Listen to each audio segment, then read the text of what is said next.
नमस्कार दोस्तों, आपका हमारे channel stocks analysis by Rituraj में तहे दिल से हार्दिक स्वागत है।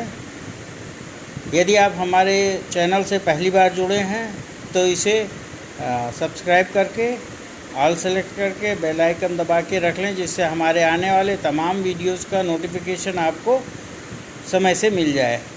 तो दोस्तों, आज हम बात करेंगे, या बल्कि यूँ कहिए कि हम HL की पूरी एनालिसिस करेंगे।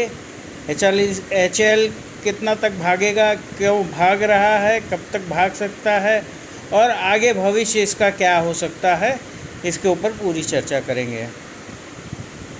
HL के साथ ही हम थोड़ा सा BEL और कमेंस BDL वगैरह डिफेंस सेक्टर के बढ़े हुए जो शेयर्स हैं उनको भी छूने की कोशिश करेंगे।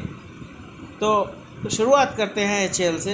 देखिए, HL बहुत पुरानी कंपनी है और सरकारी क्षेत्र की कंपनी है, अच्छा परफॉर्म करती है, लेकिन क्योंकि पिछली सरकारें इसमें सिर्फ मेंटेनेंस का काम, छोटा मोटा रिपेयर का काम जो भी डिफेंस से मिलता था उन्हें उसी में होता था और बाकी कुछ विशेष काम इन्हें नहीं मिल पाता था।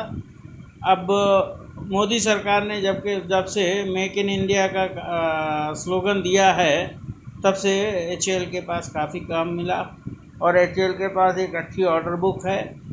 एयरफोर्स और नेवी दोनों के लिए वो फाइटर प्लेन्स बना रहा है। अब एक फाइटर एयरक्राफ्ट बनाने में करीब 300-400 करोड़ का होता है, जिसमें कि अच्छा खासा इन्वेस्टमेंट होता है, टाइम भी लगता है। तो उसमें जो है HL सबसे अग्रणी है और अभी उनके पास जो है 4 देशों का एक्सपोर्ट का ऑर्डर चैनल में है। अगर वो फाइनलाइज हो जाता है तो बहुत अच्छा हो जाएगा। मेंटेनेंस का कॉन्ट्रैक्ट भी ये लेते हैं। इस समय लाखों करोड़ का ऑर्डर बुक इनके हाथ में है और एक बड़ी कंपनी बनने का पूरा आसार दिख रहा है कि ये जिस तरीके से चल रहा है वैसे मल्टीफोल्ड में ये कंपनी ग्रो करेगी। दूसरी चीज़ यह है कि अब HL FNO का मेंबर तो है, साथ ही आने वाले टाइम में ये निफ्टी 50 में भी एंट्री लेने के पूरी दमखम रखता है। इस समय ये जो निफ्टी 50 में एंट्री हो सकती है उसमें सबसे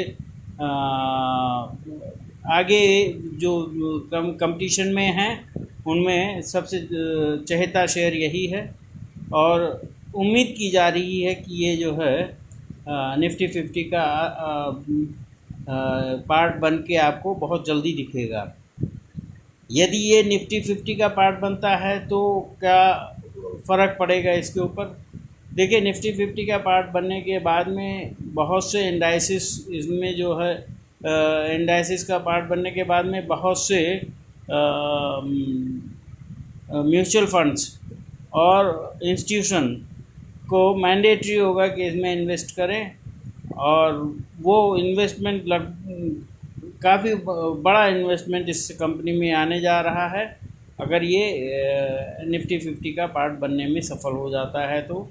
और इसकी संभावना पूरी है कि ये आने वाले समय में क्या अगली लिस्ट हमारे ख्याल से 31 दिसंबर या जनवरी 1 से शुरू होगी, उसमें ये निफ्टी 50 का पार्ट बनेगा।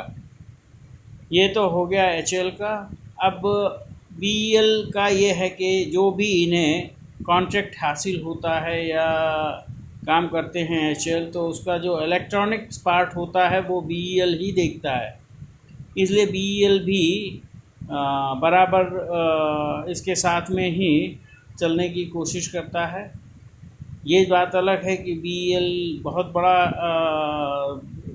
इसका शेयर होल्डिंग है तो थोड़ा सा स्लो चलता है, लेकिन पुरानी भी कंपनी है, पुराने टाइम से लिस्टेड है तो ये स्लो भी चलता है। और HL अभी नई लिस्टेड कंपनी है तो अच्छा परफॉर्म कर रहा है।